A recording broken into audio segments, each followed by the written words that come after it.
Hey guys, this year has been absolutely incredible. We're now the fastest growing show in the world, and that's thanks to so many of you that every single week share the episodes with people that you know that'll make an impact on or that you care about and love. We've had 52 episodes, and every week's been filled with guests who have shared life-changing advice, wisdom, experience, the tactics and strategies that I know have changed your lives, and some of the shows have saved lives with the emotional content we've had that affect human beings in the heart as well. To close out this year, we've created a highlight reel with some of the most impactful clips. Thank you so much for tuning in every week, and I'm excited for 2023. You're going to love these highlight clips. It'll take you back, and if you've missed some episodes, you're gonna hear stuff you've never heard before. Until then, remember to max out. God bless you.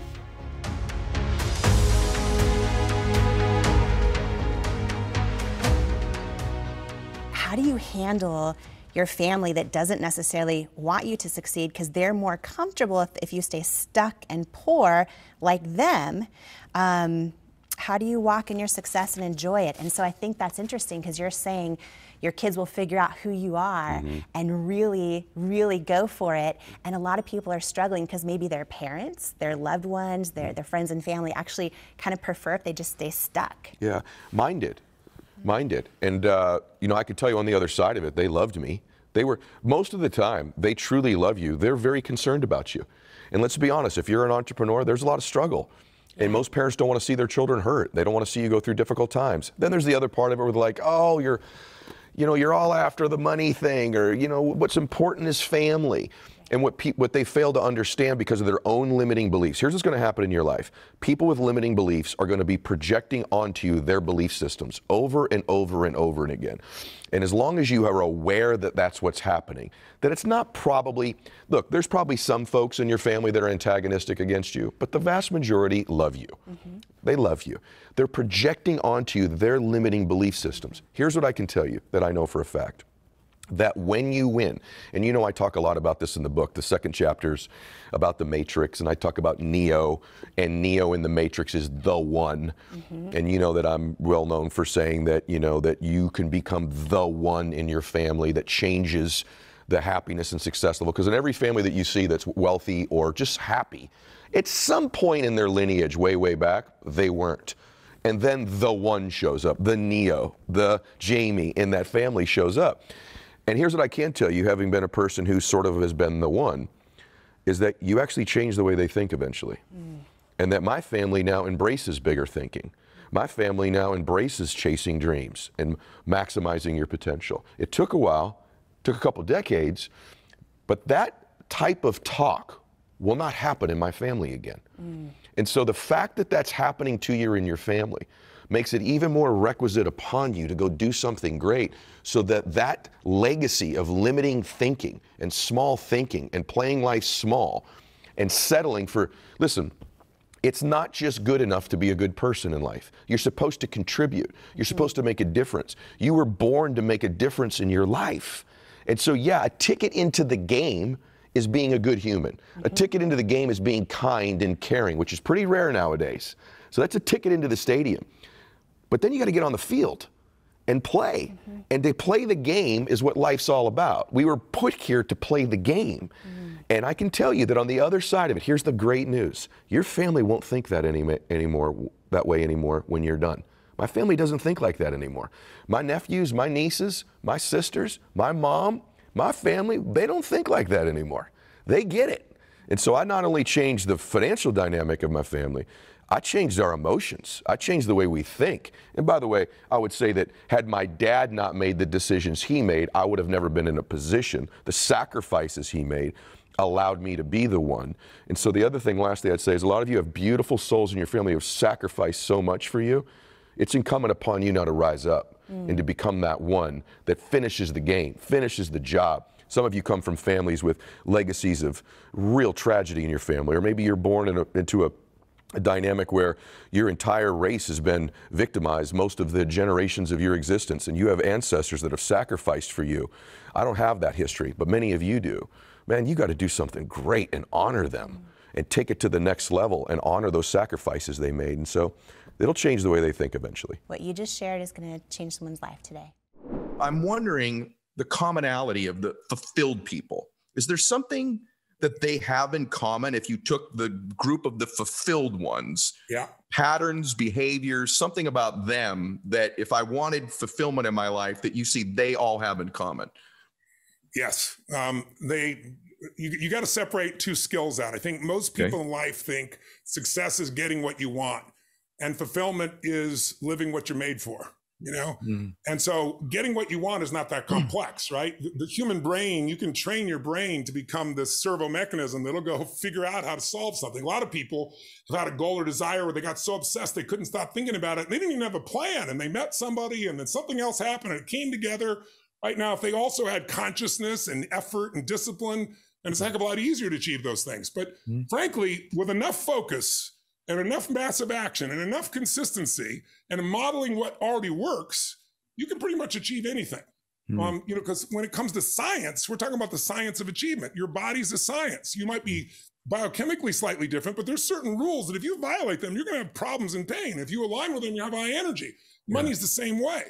But fulfillment's different because what fulfills people is completely different. It's like, if you want to know what the universe or God loves, go to a forest. What do you see? Everything's different. Every leaf, every little snowflake, there's similarities, but there's all these differences. And so people have got to find what makes them really fulfilled. But I can give you, there's not laws like there are for success, but there are principles. And the two principles I can tell you to answer your question, who's most fulfilled? It's people that are growing and people that are giving. We are made to grow. If we don't grow, it doesn't matter how much money you made, doesn't matter how many people gave you Academy Awards, stars on your chart. I mean, I get the phone calls from all these people who you would think have the greatest life in the world, and then they're calling me because it's not so great, because they haven't mastered the inner world. They're good at the outer world. But this one hasn't been given enough time or energy. They've been so focused out here, and they've done so well out here, not so well in here. This is the one you want to do well on. You do well here, you can master the outside world too. You can handle anything.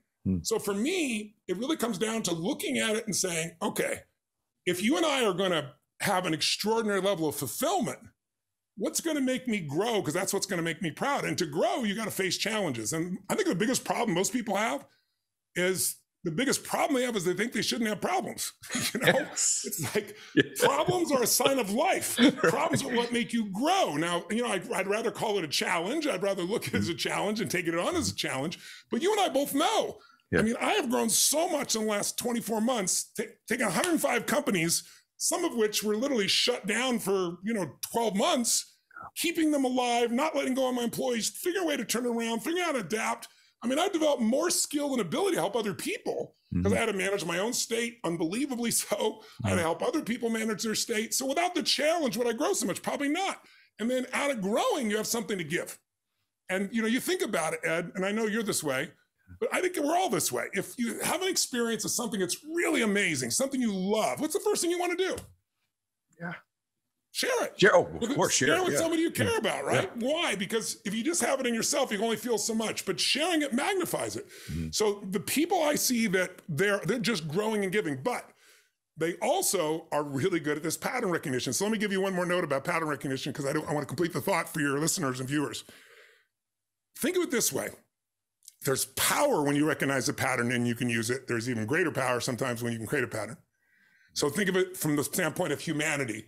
For thousands of years, we were wandering through the environment, trying to survive, moving from place to place, being, gatherers and hunters of that nature. And then when did humanity change? We made one pattern recognition, seasons. See, when we understood seasons for the first time, we understood if you plant in the winter, it doesn't matter how hard you try, you're going to get nothing. You have to plant in the spring. You got to push through the hot summer, and then you get to have the fall where you reap. And then guess what? The winter's coming again. And some winters are long, some are short. Some happen sooner, some later, but you can't break the sequence. And so there's a pattern. That pattern changed humanity. So I'll tell you the pattern that'll change anybody else. Realizing there's a pattern to your own life. There's a pattern. 0 to 20 is, for most people, springtime. It's where it's the easiest to grow. You're being taken care of if you're lucky. Some of us, maybe not, and some of us have to take care of others at a young age. But regardless, overall, 0, 19, 20, 21, you get to gather and learn information and be taken in to some extent, depending upon your life. Then what happens 21 to 41? Go test that shit and decide what you believe. Like they told me how to be this way. Screw that. I'm going to try this. You know, you go to college, you go try something, you start a business, you get in a relationship, and you have all this testing procedure. And so now you go through the hot summer of figuring it all out.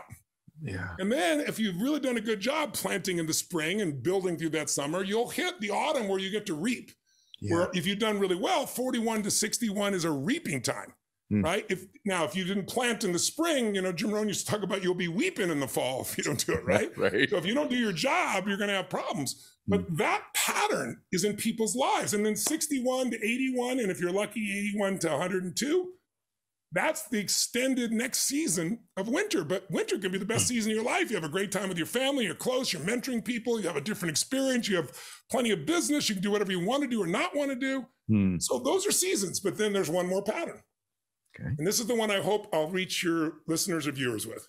You know, it's often been said, history doesn't repeat itself, but it rhymes. Okay. You know, any lesson we don't learn from history tends to repeat itself because as the older people die who know have that history, like let's say the World War II generation, then the lessons are lost. So think about this just for a second. Imagine for a second, you want to understand how generations are built. Here's my simple math for it. Imagine this for your viewership right now. Awesome. And think of it yourself. Imagine you're born in 1910. So you're going to come of age, 19, 20, 21, in 1929. Now, you're going to have a very different experience because what happened? World War I ended, it looked really good, and then the roaring 20s happened while you're 10, 12, 14 years old. People are getting cars and radios, and people are, this is the greatest time of my life. And right when you come to that stage, you thought you're going to get a car. Red line. Jumping out of buildings, the economy's going through the floor. We got the Dust Bowl. I mean, that generation, from 21 to 41, what happened when they turned 29? Well, think of it, they were born in 1910, that means 1939. So they made it through the Depression, that generation, to go to a war that most people don't even know what is it about. It was a war that, if you were alive at that time, it looked like Hitler was going to win. Like he was taking over the entire world, right? The Nazis. It looked like we were going to lose. It did not look good. So all of a sudden, this generation goes to fight this war for survival. And guess what? They come back in 1945 and they win. And now think about it. They were born in 1910. Right? So here they are, 35 years old, and they come back to being a hero, Veterans Administration, suburbia, they can have a home, they can finance it. And these heroes came back and they took care of they were the next springtime. Think of what it was like in the 30s and 40s versus the 50s and 60s. Say the 50s to early 63 before Kennedy was killed. It was a high time for a lot of people. Now, not if you're African-American, not if you're a woman in some cases. I was just thinking that. Universal, but just give you a historic component. But think about what happened after Kennedy was killed, and then Robert Kennedy, and then Martin Luther King. The 60s, a completely different generational race. If you were born at that time, you have a different perspective on life. If you came of age in the 60s, you have a different perspective than someone who came of age in 1929. You're going to look at life differently. You're going to respond differently. And then what happens in the 80s to the 2000s, where with this fall, where you could give anybody anything and they give you a house, right? Where the stock market goes up no matter what. But then you get past early 2000s, 2008, and now where have we been since 2008? We're in winter, right? And the good news about winter is in the beginning, it separates people. In the end, when there's a real pressure, like I remember talking to the President Clinton one time, and I was 32 years old, and I'm walking with him at Camp David, and it's snowing, and this little deer went by, and it was like a surreal moment. He's telling me all these things and all these challenges, and I'm thinking, this guy is the president of the United States, and he's stressed out. This concerns me, you know? I coach this guy, right? But I remember looking at the time thinking, these are such easy problems compared to an earlier generation. So here's why I tell you that. The generation that we call the Great Generation, that fought World War II, that made it through the Depression, that came back and turned things around, that generation was not respected in the beginning. They were seen as flappers early on. They're seen as weak. They responded because the environment got tough. That's why my response to you about the environment doesn't matter. The environment, the most challenging environment, is the best environment if you don't give up. Because it'll bring out things inside of you that nothing else will. Actually getting serious about your life requires some work other than just being moved emotionally. What is some of that work? Listen to me. I think the first thing, and maybe Stephen Covey, I don't know. I think that who said it. Come out the window and get in the mirror And I think too many of us are in the window, meaning you're looking at everybody else and what everybody else is doing, and you don't know what you want because you know so well what they want. You feel me? Like there's certain things I don't want. I want a relationship with Ed. I want that. I don't necessarily want some of the, like, I don't wear watches. I'm not against watches. I don't think there's anything wrong with a watch. Yeah. I don't think it's just not my thing. I don't, as a matter of fact, if you ever watch me, I don't even like to wear a belt. Like, I got this phobia. Anything that's on my body, I wish I could like have the emperor, the naked emperor. Like, I wish I had his suit. You know what I'm saying? Like, I hate putting on clothes. You feel me? I hate it. But I know that there are people who are constantly watching what other people are doing. And now you're wanting what they want when you don't even want that. And the way I started this whole UOU video in New Zealand was, I was with a group of people, and I promise you, they ticked me off. You know, they were like trying to, you need to do this and you need to do that. And I started the whole speech after having a conversation with them saying, I don't want what you want. And you're not going to make me want what I don't want. I don't want that. I love relationships.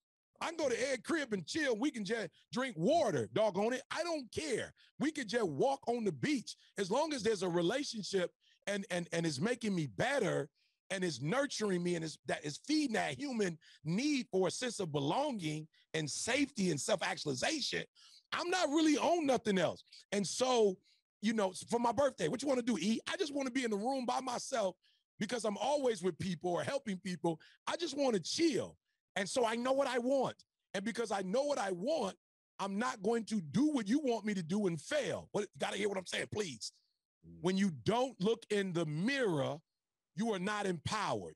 When you look in the mirror, you see you and what you want and what you need to do and what you need to be. When you look in the mirror, you reflect. When you reflect, you transform. When you transform, you change. When you change, you do things differently. When you do things differently, you get different outcomes. When you're looking in the window and you're staring at other people, there is no reflection. It's only comparing. And as long as you compare yourself to another model, I drive an Escalade. I'm from Detroit. I drive an Escalade, a Cadillac, right? When I see a dude in a Bentley, I'm looking at that Bentley like fire. But at no point am I going, I want to trade my Cadillac in for the Bentley. I've seen some fire land. I moved to Cali. Everybody got a Range Rover. I've seen some fire Range Rover. I've seen some Lamborghini. I looked at these vehicles and go, my, what craftsmanship.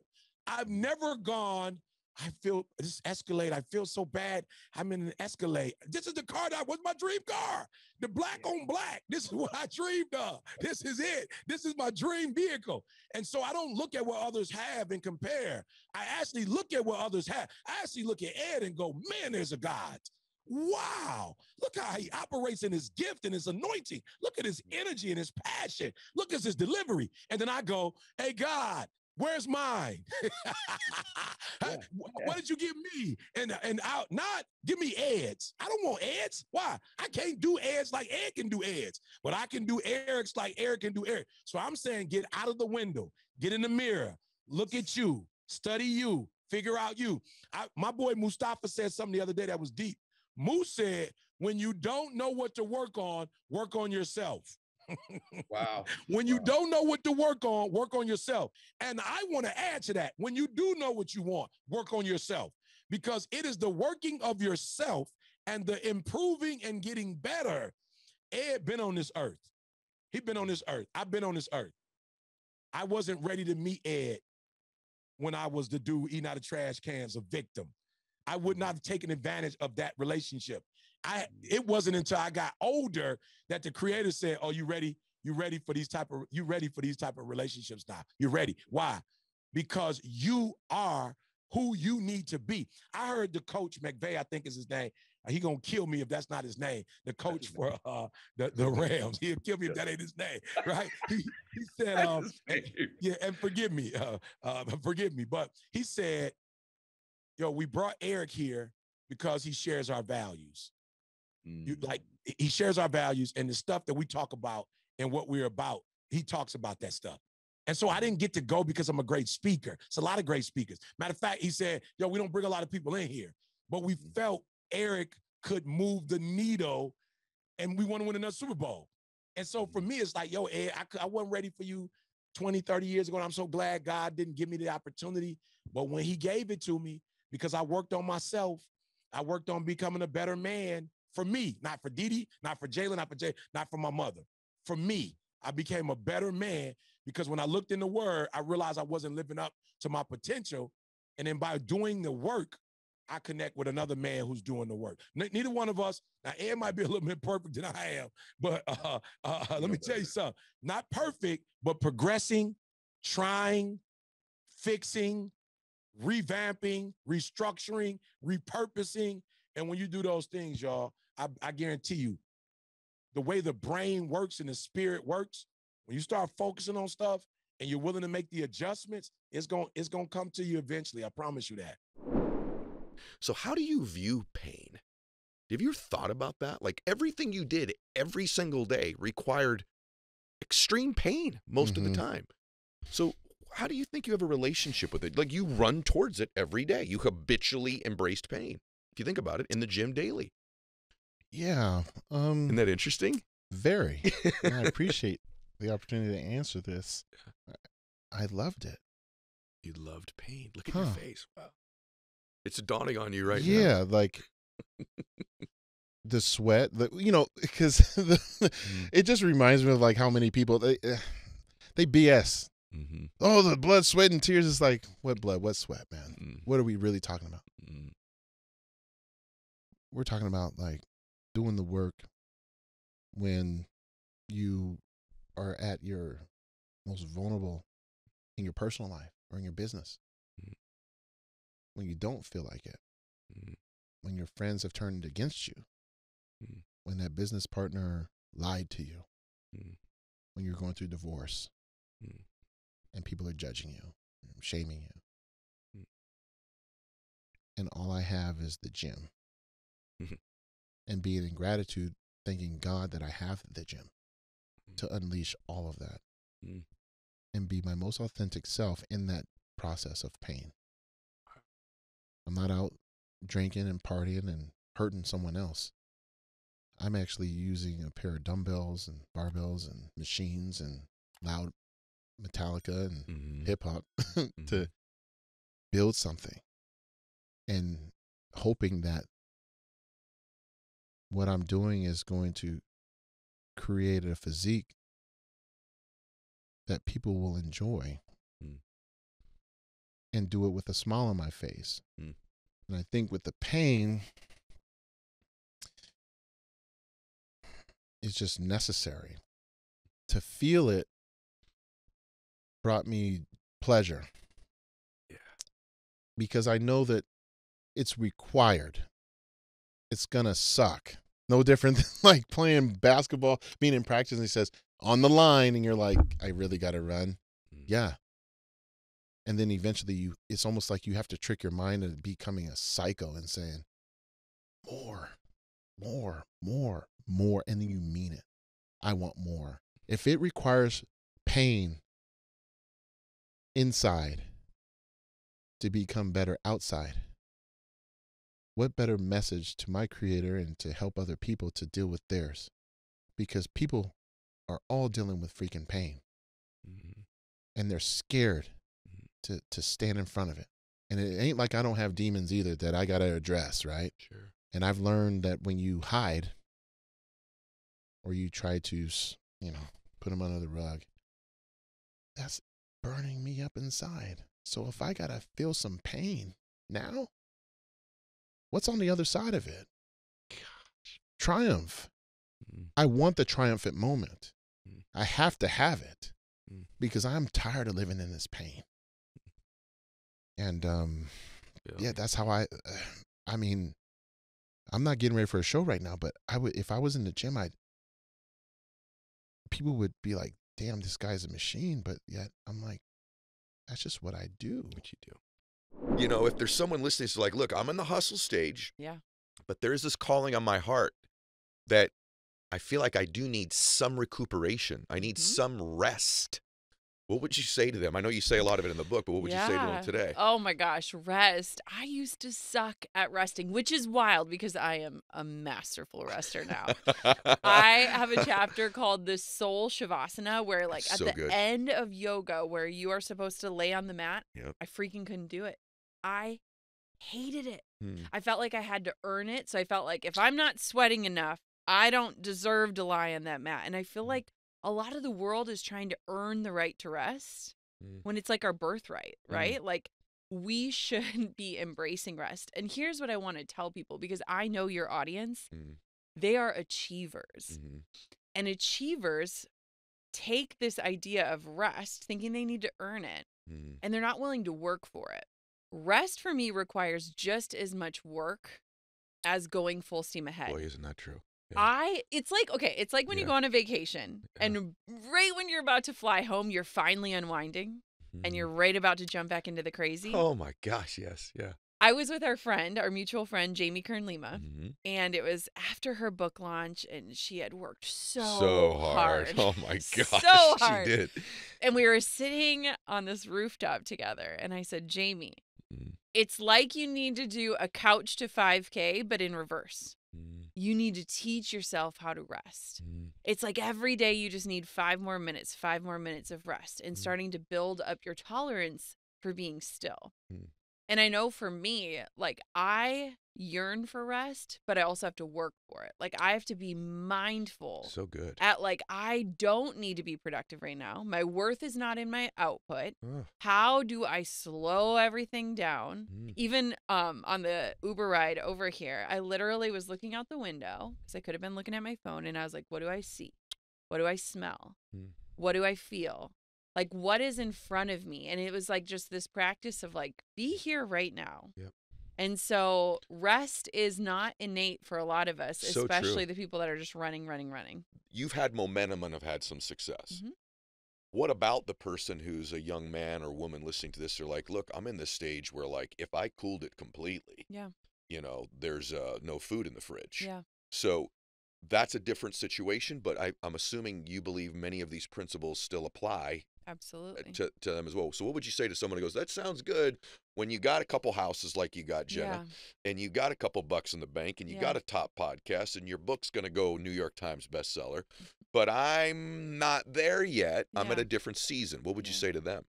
So I believe there's a tipping point that people will hit, and I believe it in the core of my being.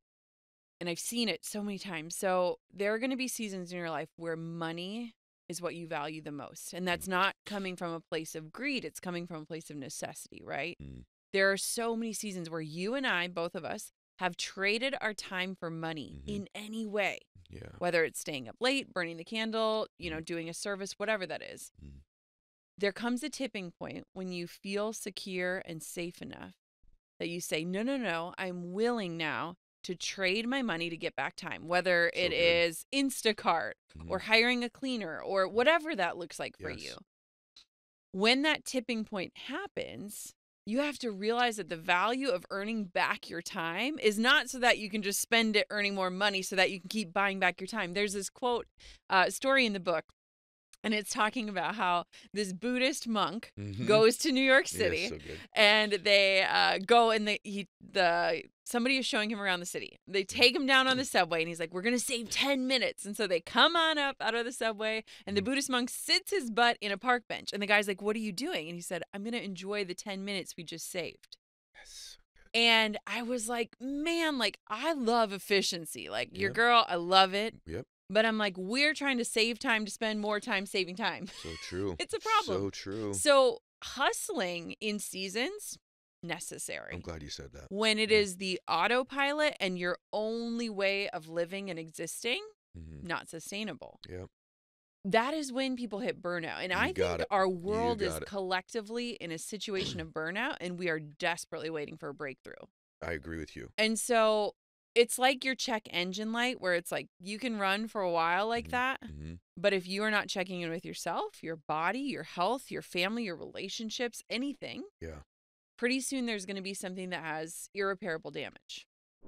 What is it about most of us that makes us think we're not worthy of being successful? I'm critical of myself. I'm hard on myself, but I've never had this belief like I don't deserve to win.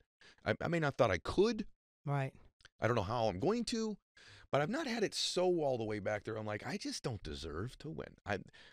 Or someone like me can't win. I've not ever had that. I've had all the other stuff.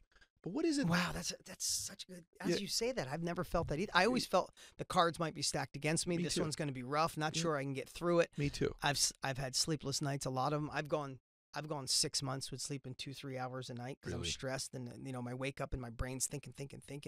I like to share that with people because I think when they see success, they think, man, that was just probably a harmonious ride for you, right? Right. I went through a divorce in the middle of it. Like I've been through a lot of the things on the opposite side, right? But you've also worked with millions of people, and you know that a lot of them suffer from this. Yeah, they do. But you just said that. I've never felt I didn't deserve it. Mm-hmm. And I would say I think it's society, and especially we live in a society right now where when you're successful, there's a lot of people that look at it as a negative, right? So we almost have this negative association to sales. We have a negative association to success. But here's the last thing I'll say about it. I said this one time on stage randomly and the audience went nuts, but I just said, when it comes to money and success, it's like you're at a therapist, money's on one chair, you're on the other, the therapist is in the middle, and you go, I hate that money. If I get that money, I might change. I might be a horrible person. And then in the other part, you're like, but I need that money so I can have freedom and take care of my family, and I need control, and I don't want to work in this horrible job anymore. Could you imagine a therapist saying, well, we got to get this straight. Do you hate money in that chair, or do you love money? I'm really unsure. And I think that's the conflict. I think the conflict is I think money and alcohol just expose and compound who you are. You're a jerk sober, you're a real jerk drunk, right? You're violent sober, you're very violent, right? Same with money. And I think if you're listening to Ed Mylett, you have to realize that money is a byproduct of service. And what money can do is, listen, when people say to me, money doesn't buy happiness, I say, you haven't given enough away. Right. So true. When I was on your stage, I was compelled. I was compelled by you. I watched your emotions behind camera when you were talking about the families in Texas. I was compelled. Do you know how great you're thanking me? Why? Like, you're thanking me for something that filled my heart. You know how great, you know what $50,000 was to me at 18? I thought if I could make that a year, I'd be the richest man alive. Yes. And to be able to sit on stage and say, hey, Ed, let me give you another 50 grand. Yeah. But at the same time, I built 2 schools in Africa. I fed 7 million people, right? I donated $600,000 last year to Operation Underground Railroad. How blessed are we that we get to do those things, right? Yeah. So I don't know. You know, earlier I said, Tony, I like when he says get leverage. I said get in the right mindset. If you feel that being successful, that you don't deserve it, or that money is bad, I'm going to tell you to dig into that. Find out where that is. Ask yourself. One of the simplest ways I always do is ask yourself why 7 times. Why do I think I don't deserve it? I'm not that smart. Well, why do I think not being smart has anything to do with being successful? And just keep asking why over and over again. And you'll get to a point where you'll start getting emotional and be like, everything I just shared is bullshit. This thing you keep telling you about you that holds you back from jumping into a challenge, holds you back from starting a business, holds you back from getting into that relationship or getting fit like you know you should, or asking yourself the right questions. You're getting something from it, even if most of it's negative for you. How does one, just in general, start to change the story they tell themselves about their life? Because you're the master at this. Yeah, well, and I know if you're listening to Ed Mylett, you've heard this before, you've other people talk about it, but I think maybe this is the first time you get to really feel it, or maybe this silly version that I'm going to give you sticks with you. And if this is why you're here today, this is why you're here. Here's the way I look at it. We need pain sometimes to disconnect from a story. Somebody asked me about success once, and I would love to say I was always aspirational. I wanted more. I didn't want to be like my dad and struggle and be like my mom who worked 3 jobs to make $90. And I had this vision of something bigger and better and being in control of my life. And all those things sound good at this phase. Sometimes you got to go to the dark side. Yes. I just didn't want to be them. My father was miserable and fought with everyone, and he'd be in love for 6 months and be divorced within 3 and always mad. And sometimes you got to give yourself permission. When I went in my toughest thing, when I needed the extra boost, the turbo boost to get off the ground, I'm like, you're going to end up like your dad. You're going to end up broke. You're going to end up alone. You're going to end up not in control of your life. Someone else is going to tell you how to raise your kids and how to dress and when to go to work. I would push myself. So sometimes you got to go to the dark side to get the momentum. And I'm telling you to use that to shift your story. Very good. Right? So I'm Tony always says to get the rocket off the ground, all the energy's in the first couple of feet, and then once it gets in space, you hit the button, you're 1,000 miles an hour, right? Yeah. Do whatever it takes to get the rocket off the ground, to start the new business, to say I'm worthy, to shift the story. If it's pain that'll drive you, then use the pain, because half of us run away from pain, half of us run towards pleasure. We know that. Yep. Use the one that you're accustomed to and amplify it, right? My gosh, that's profound. So amplify the pain. Yep. Most people, Joe Dispenza would probably tell you not to do that, and I love that guy, and I'm glad you had him 3 times. Yep. But I needed that. Secondly, you know the story if you think back. I could have made it, or I would do it, or. That's how you find the number one thing. I'm I don't have the money. I don't have the time. My family thinks I'm nuts. I could never do something like this. I'm an introvert. I don't have a following. I don't know what that is. But here's the way I look at it. If you spend enough time today, and this is my quick hack on stories, if you spend enough time today, you can find the one thing. There's lots of them, but you can find the one that's probably held you back the most. So the 2 things I would say is go look at what it's already cost you. Again, this is personal development 101. I don't want to act like I made this up, but I want to remind you today. We all need reminder services. This story, this thing, this too young, too old, not money, it's already cost you pain. You already missed opportunities. You already let the ship go down the track, the train go down the tracks. You didn't start the business. You didn't go for the relationship. You didn't fix that thing, and it's already cost you a lot. So what I say, here's a cool way to look at it. It'd be like 2 armies. You already know the story that will come up when you decide to go all in. When you say, I don't care about it. I'm starting the business. I'm scaling the business. I'm not going to. You already know the army that's coming. You already know the story that's going to go, Ed, little Eddie, come on, Ed, you know where you came, you know what your house looked like when you were little, you weren't that good in school, you cheated in 9th grade, you cheated your way through, I'm making this up, no, Ed. I'm just pretty saying. Close. But it's biology. Yeah. Accounting. So if you use the dark or the light, whatever you need to get the engine going, if you identify the story that's already cost you and you really think about it, it becomes painful.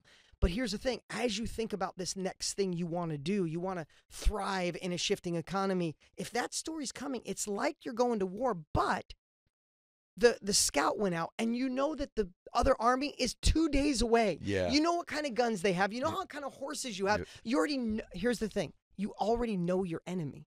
Yeah. So if you're not preparing and fortifying and creating the things that block the enemy, then you're kind of inviting the story back. So you could be, how many Uber drivers have you had? I haven't been in Uber in a while, but before COVID, when you're in Uber, how many Uber drivers did you say, oh man, I was on my way, Dean. I love your books. In 07, when the market shifted, I lost my business. I'm just said, the hell with it. You know how many of those stories I've heard? Me too. What they've done is they let that army come in, that story come in, because at least they have something. Yep. And what I want to tell you is, if you really want more, you know your enemy. The number one enemy is that story that's held you back. You can fortify the gates. You can decide to turn that story around, and you cannot let it in.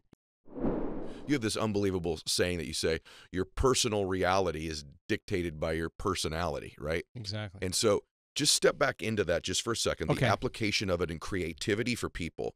And then, is it a temporary change? Okay. The process of change is the difficulty is that 90% of the thoughts you think are the same thoughts you thought the day before. Nerve cells that fire together wire together. Keep firing the same thoughts, keep making the same choices, keep doing the same things, keep recreating the same experiences that stamp the same networks of neurons into the same patterns, all for the familiar feeling called you. And do that enough times, and your biology, your neurocircuitry, your neurochemistry, your hormones, your gene expression stays the same because you're the same. Okay, so then instead of sitting down trying to meditate for 10 minutes and say, then believe in the thought I can't meditate, or I don't have enough time, or I'm a really important person, or I got too many emails to answer, or it's garbage day, or it's my mother's fault, it's my ex's fault, I want to complain, I want to blame, I want to make excuses, I want to lay down, my bladder's full, I like this, what am I doing wrong?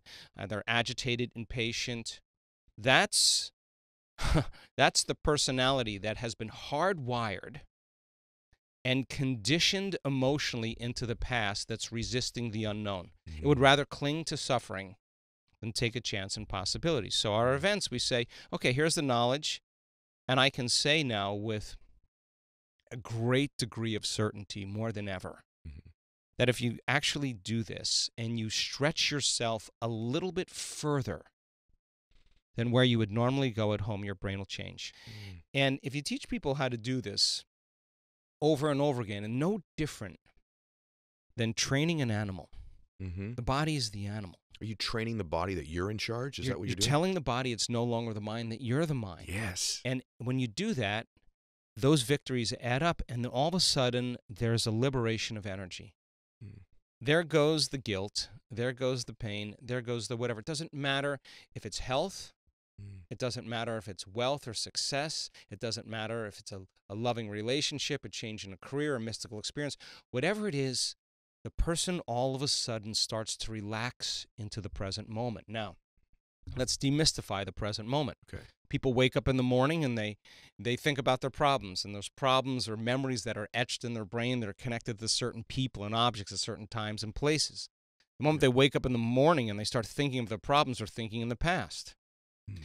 Okay, now every one of those problems has an emotion associated with it. So when they feel unhappy, when they feel bitter, when they feel fearful, now their body's in the past.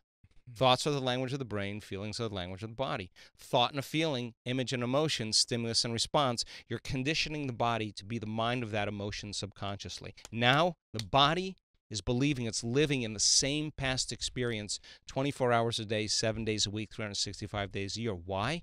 Because the body's so objective, it doesn't know the difference between the real-life experience that's creating that emotion and the emotion that person is creating by thought alone. Important. The body doesn't know the difference. And so the environment signals the gene, that's epigenetics. The end product from an experience in the environment is an emotion. The person's signaling the same genes in the same way, and genes make proteins, and proteins are responsible for the structure and function of your body, and the expression of proteins is the expression of life. And now the person is actually headed for a genetic destiny. And when people labor for the present moment, and they take their attention off of their body, off of all the people in their life, all of the objects they own, their cell phone, their computer, their car, their house, they're no longer identifying with where they're sitting, where they need to be, where they live, where they've lived in the past, where they need to go. And they're not thinking about the predictable future or the familiar past. They're dissociating from everything physical and material, everything known. That is the exact moment we call getting beyond yourself. Okay? Now, when we're in that place then, at the beginning, it's uncomfortable because survival is the unknown. You have better chances of survival and running from the unknown, but that unknown is the perfect place to create from. So in the process, no different than any rehab. In our first 2 days of our event, really, people they're basically rehabbing from their emotional states and their habits, and they're sitting in the presence of that discomfort, right? And the discomfort is because the body is leaving the known. But if the body has been conditioned to be the mind, the moment you take it outside of its familiar territory, it's going to start telling you, Ed, why don't you quit? You know, you're not really good at this. You know, you're more of a physical person. You don't really want to do this. You're not very this or very that. And most people just get up when they do the meditation. They believe that thought as if it's true. Now, the question is, what's on the other side of that thought? Can you sit there long enough till that's no longer the thought you accept, believe, and surrender to? Well, then, wow. The next question: other side of that thought? What's on the other side of that familiar emotion? Can I sit and work with my body and settle it down? Stay. You stay. I'm going to feed you. You're not going to die from this. Your bladder's not going to explode. You're not going to go crazy. And you work with catching those thoughts. It's called metacognition. If you're in that 95% of programming where you're unconscious, then the first step to change is becoming conscious of your unconscious thoughts. So conscious that you would never go unconscious or let that thought slip by you unnoticed. I want to understand. So you're saying the awareness of the thought, being conscious of the thought, has it somehow lose its power over you? Exactly. Because just because you have a thought doesn't mean it's true. And if you're left alone to yourself, you'll start believing every thought you think. And that's the problem.